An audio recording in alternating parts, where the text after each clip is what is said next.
من اشترى تذاكر مباريات المنتخب الوطني الثلاثة في كأس إفريقيا؟ دخلوا أنظار المنتخب الوطني باش يشريوا تذاكر، قال لك التذاكر كلها نفذت وبيعت. تذاكر مباريات أخرى موجودة، مباريات قوية أخرى في الدور الأول موجودة، لكن تذاكر المنتخب الجزائري كلها بيعت، ولا تستطيع أن تشتري أي تذكرة في ظرف 48 ساعة. ميدو توتي بوسيبل. من اشتراها؟ هل اشتراها الجزائريون؟ هل اشتراها المغاربه؟ المغاربه باش يعاودوا لها في سوق سوداء، يعرفوا باللي انا نقول لك شكون حنا لي زالجيريان سورتو هادوما اللي عايشين في المهجر راح يكونوا بقوه في كاس افريقيا. وممكن يكونوا اصلا شغل كما نقولوا احنا بالعاميه حجه فرجه، كاس افريقيا وسياحه. وانا الاشكال في فتره راح تكون في لاصقه مع نهايه السنه الميلاديه، يعني راح يكونوا بقوه. اليوم ممكن شراوهم باش يبيعوهم مارشين، ممكن شراوهم سلطات مغربيه، ممكن ما تعرف باش يخلصوا لي تيكي في 48 اور، الوغ كو كاين لي تيكي الاخرين والناس راهي تهدر. والناس راهي تهدر تقول لك حنا حبينا نشريو وما لقيناش. من اشترى التذاكر؟ عجيب امر التذاكر، مشكل كبير وراه. نعم، تذاكر ولا ما كاش تذاكر نروحوا. والاشكال وين راه؟ الشعب يروح ومن بعد كي نوصلوا للملعب الشعب ما بداش يتحضر للسفر، التذاكر خلاص كي نوصلوا للتم خلاص نشريو التذاكر بداية من دور ثم نهائي. هي كاين حاجة، هذه التذاكر يلحقوا الفيدرالية الجزائرية هي اللي تبيعهم خارج وداخل الوطن ديالو. كان الجزائر الاخرين عايشين في الخارج. لا فيدراسيون، لا كاين كوميتي دورغانيزاسيون سيال كي سون اسمح لي لا في الاشكال. لكن ماشي تقول لازم لا فيدراسيون تبيع شغل اون دوي لي جون. لا اسمح لي واش حبيت نمعني لك. ربما تكون لها كوطة من التذاكر توزعها على الأنصار.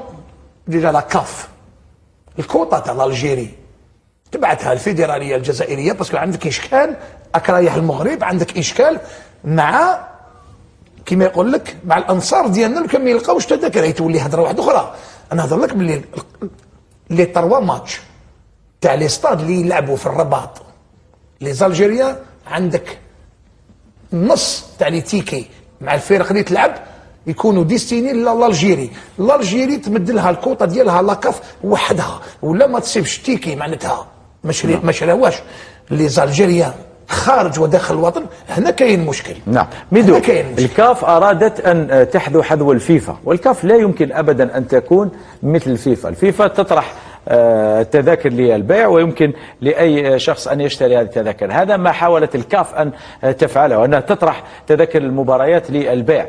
لكن الكاف نسيت بأنه في خصوصية هنا في إفريقيا، خاصة دول المجاورة مثلا للمغرب مثل تونس، مصر، الجزائر. من دون شك سيكون هناك أنصار كثر لهذه المنتخبات في المغرب. لذلك كان من الأجدر تخصيص كوطة من التذاكر لهذه الفيدراليات، يعني تبيعها تشتريها الفيدرالية الجزائرية لكرة القدم، وبعد ذلك توزعها على أنصار المنتخب الوطني. وهذا كان يحدث حتى في أدغال إفريقيا. الأنصار المتنقلون إلى أدغال إفريقيا يتحصلون على التذاكر، سواء كانوا يتحصلون عليها في السفارات أو عن طريق الاتحاد. لكن الآن قبل شحال مازال؟ شهرين تقريبا، شهرين من بدايه كاس افريقيا. كاين انصار مازال ما فكروش في ترتيبات السفر. انت تقول لي التذاكر كلها نفذت وما نعرف حتى واحد شرا، يعني كل محبي المنتخب الوطني هنا في الجزائر ما كاين ولا واحد اشترى تذكره، ولا جزائري ولا البطاقه. نعم، من اشترى هذه التذاكر بهذه السرعه يعني لاكاف تقدر تمد لك فوزي. شوف في لي كرون تورنوا هذه لاكاف تعطيك الكوطه تاع لي زانفيتاسيون ديالك سبيسيال لا فيدراسيون الجيريان، ولا فيدراسيون الجيريان البرون شارج لاشا دو سارتان تيكي، باسكو دوك داروهم بلاتفورم ما بقاش كيشي فيها فان اي دي، فيها الفان اي دي، فيها بزاف امور. ما تقدرش دير في افريقيا اليوم كاس افريقيا 2009